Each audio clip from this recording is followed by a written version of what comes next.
काही काही भांडण चालू असतात, मारामार चालू असतात, आणि आपलेच मराठी हिंदीमध्ये बोलत असतात.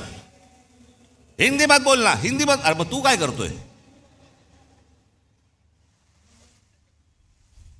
जा दक्षिणेकडे बघा, तामिळनाडू बघा, आंध्र प्रदेश बघा, केरला बघा, लांब कशाला गुजरात बघा. प्रत्येक राज्य आपलं अस्तित्व टिकवून आहे, प्रत्येक राज्य आपली भाषा टिकवून आहे. आमच्याकडचे आमदार खासदार काही नाही, दुसरं काही नाही, कंत्राटदार, पैसे, रोज एवढंच सुरू आहे फक्त. महाराष्ट्र विकायला काढलाय.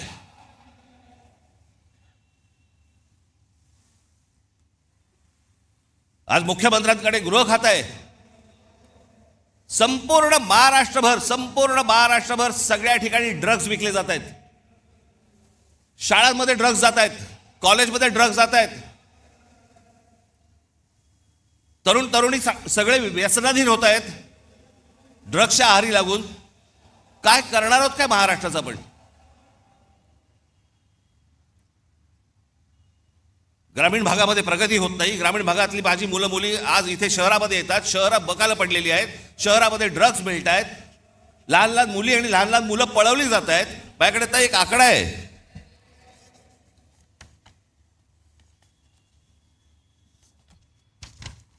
नोव्हेंबर डिसेंबर या महिन्यातल्या 36 दिवसांमध्ये, गेल्या आता नोव्हेंबर डिसेंबरच्या या 36 दिवसांमध्ये केवळ मुंबईमध्ये 82 मुलं बेपत्ता झाली. जानेवारी ते नोव्हेंबर 2025 या कालावधीत महाराष्ट्रातील नवी मुंबई शहरात तब्बल 499 मुलांच्या अपहरणाच्या घटना नोंदवण्यात आल्या. त्यातली 41 मुलं अद्याप बेपत्ता आहेत. 458 पोलिसांनी, आमचे पोलीस, मुंबईचे पोलीस, महाराष्ट्राचे पोलीस हे सक्षम आहेत.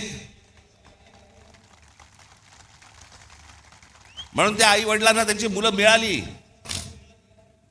NCRBच्या आकडेवारीनुसार महाराष्ट्रात दरवर्षी, हे मी तुम्हाला विधानसभेतलं सांगतोय आकडे, विधानसभेमध्ये आत्ता मुख्यमंत्र्यांनी त्यांच्या भाषणामध्ये सांगितलेले आकडे सांगतोय तुम्हाला.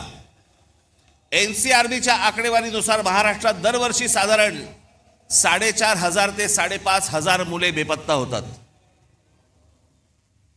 काय होत असेल त्यांच्या आई वडिलांना? 4,500 ते 5,500 मुलं बेपत्ता होता. हा महाराष्ट्र, असा होता महाराष्ट्र.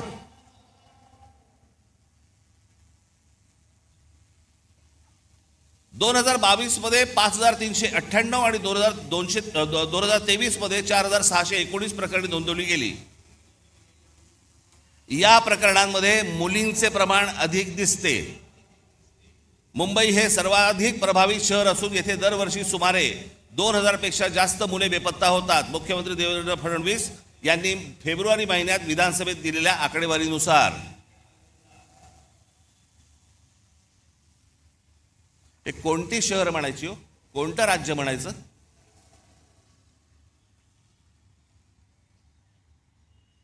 तुमच्या भाषेची हमी नाही, तुमची हमी नाही, तुमच्या पोराबाळांची हमी नाही, कशाचीही हमी नाही. अशी कुठचीही हमी नसलेलं हे या राज्यामध्ये तुम्ही राहताय आणि म्हणायचं आम्ही शिवरायांच्या राज्यात राहतो.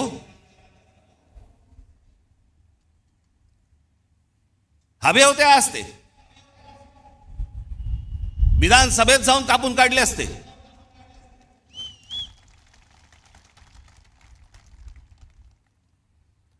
पण आम्हाला माहितीच नाही. राज ठाकरे जेव्हा सांगणार आकडे त्यावेळेला आम्हाला कळणार, कारण आम्ही कशात गुंतलोय? आम्ही इंस्टाग्राममध्ये गुंतलोय.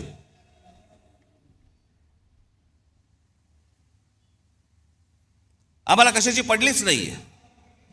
आम्ही आमची संपूर्णपणे ओळख विसरून गेलेलो आहोत.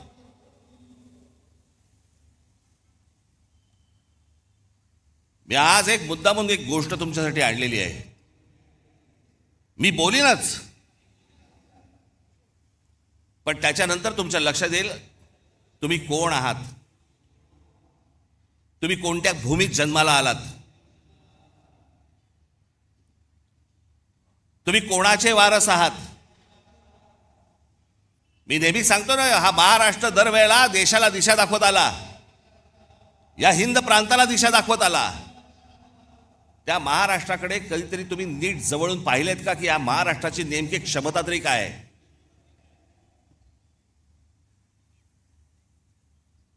हजारो माणसं आहेत, मी थोडक्यात काही माणसं तुमच्या समोर आणली आहेत. फक्त महाराष्ट्राची